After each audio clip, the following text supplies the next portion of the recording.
Ze balorazio egiten duzu egun hauetakoa?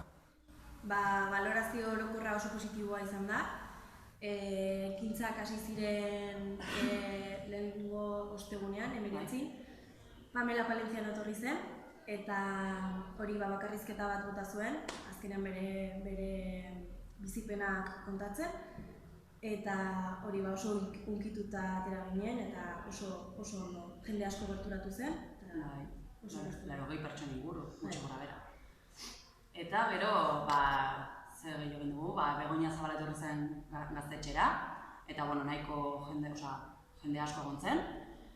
Igual, pertsona ezberdinak, gaztetxean izan da, izan zen pixka bat ezberdina, baina oso ondo egon zen. Eta gero erakusketa bat prestatu dugu, ostiralan hasi zena, asteazkenera arte. Eta igual jende gutxi etorri da, baina atera da ondo eta uste dugu jendeari gustatu zaiola eta pixka bat hori ikasi dugula guk hori egiten eta jendak igual pixka bat ikasi duela. Eta bihartik aurrera zer?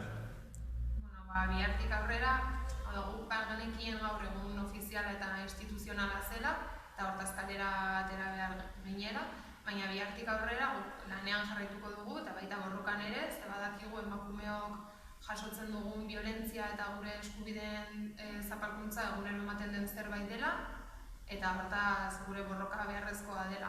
Orduan, kalean zein lanean jarraituko dugu.